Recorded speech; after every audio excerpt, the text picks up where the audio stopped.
This channel does not promote any violent, harmful, or illegal activities. All content provided by this channel is meant for an educational purpose only.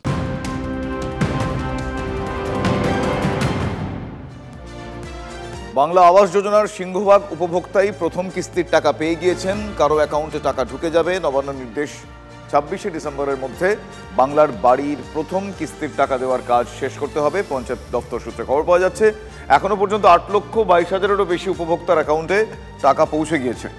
প্রথম কিস্তির টাকা বন্টনের পর বাড়ি তৈরির কাজ আর সেই কাজে নিয়মিত নজরদারি করতে নির্দেশ দেওয়া হয়েছে বিডিওদের। বাড়ির কাজ শুরু করতে উৎসাহ দেওয়া, নির্মাণ কাজ শুরু করা, ছাদ তৈরি এবং পুরো বাড়ি নির্মাণ, এই 4টি পর্যায়ে নজরদারি করতে বলা হয়েছে আধিকারিকদের। উপভোক্তাদের বাড়ি বাড়ি গিয়ে সরেজমিনে খতিয়ে দেখতে নির্দেশ দেওয়া হয়েছে।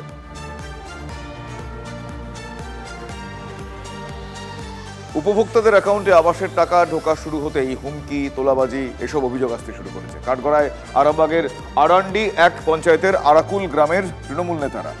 উপভোক্তাদের অভিযোগ, স্থানীয় তৃণমূল নেতারা বাড়ি বাড়ি গিয়ে ভয় দেখিয়ে টাকা দিতে চাপ দিচ্ছে। চাপে পড়ে অনেকেই টাকা দিয়েও দিয়েছেন বলে দাবি উপভোক্তাদের। আমাকে প্রথমে এসে বলে 10,000 দিতে হবে। আমি 10,000 দিতে পারবো, পয়সার কথা।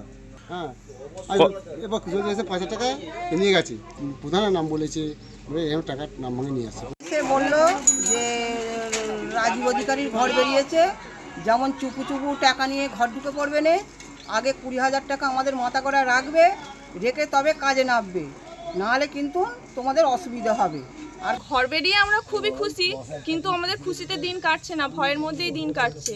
আর বারবার ফোন আসছে টাকার জন্য, সেই জন্য আমি ভয়েই দিয়ে এসেছিলাম। আমার বাড়ির ছেলেরা কেউ জানে না, ওরা এখনও আবাস যোজনার টাকা তুলতেই পারেনি। আমার কাছে যে টাকাটা ছিল আমি দিয়ে এসেছিলাম, কারণ বাড়ির ছেলেরা বাইরে বেরোয়, বাড়ির মেয়েরা আমরা বাইরে বেরোই, কে কোথায় রাস্তাঘাটে আমাদের কিছু ক্ষতি করবে সেই ভয়ে দিয়ে এসেছিলাম। কত টাকা দিয়েছে? 10,000 টাকা।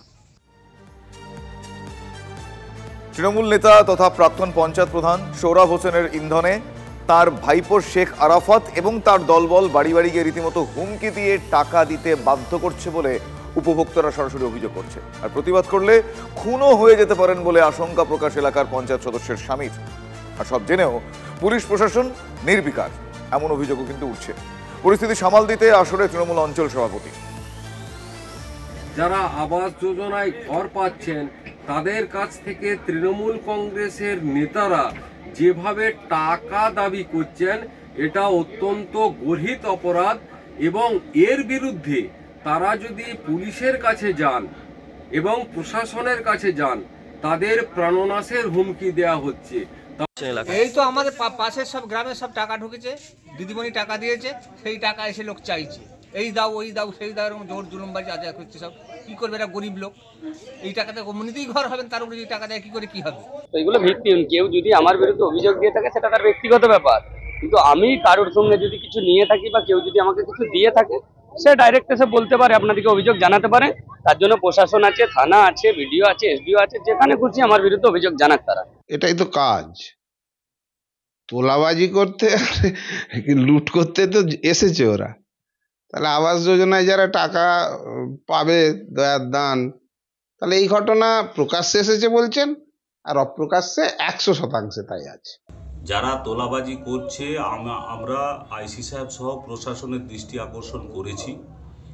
আপনাদেরকে থানায় নিয়ে গিয়ে কমপ্লেন করাবো, আপনারা যে টাকা দিয়েছেন সে টাকা ফেরতও করাবো এবং তাদের বিরুদ্ধে কড়াকড়ি ব্যবস্থা নেব।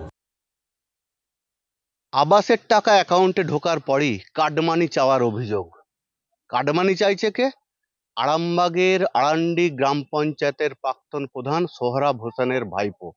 আর অভিযোগ এতটাই যে কাটমানি না দিলে তাদেরকে হুমকি দেয়া হচ্ছে।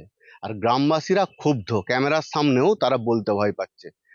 আবাসের টাকা ঢোকার পর তাদের কারো 10,000 টাকা, কারো 2,000 টাকা কাটমানি চাইছে তৃণমূল নেতার ভাইপো। এতটাই প্রভাবশালী, যারা উপভোক্তা আবাসের তারা ভয় পাচ্ছে, তারা পুলিশের দ্বারস্থ হচ্ছে, পুলিশের কাছে আবেদন করছে যাতে তাদের বাঁচানো হয়। আবাসের কাটমানি এই তৃণমূল নেতার ভাইপোকে দিতেই হবে, এমনটাই অভিযোগ। আর এই নিয়ে বিরোধীরাও সরব হয়েছে। আর তৃণমূল অঞ্চল সভাপতি তিনিও পুলিশের কাছে আবেদন করছেন যাতে এর সুরাহা হয়। তাহলে কি আবাসের বাড়ি হবে? সরকারি প্রকল্পেও কাটমানি খাওয়ার অভিযোগ উঠছে তৃণমূল নেতার ভাইপোর বিরুদ্ধে। সরকার দেখবে কি, দেখছে কোথায়? বিরোধীরা এই নিয়ে সরব। আরামবাগ থেকে ক্যামেরায় মধুসূদনদের সঙ্গে তন্ময় বৈরাগী, টিভি 9 বাংলা।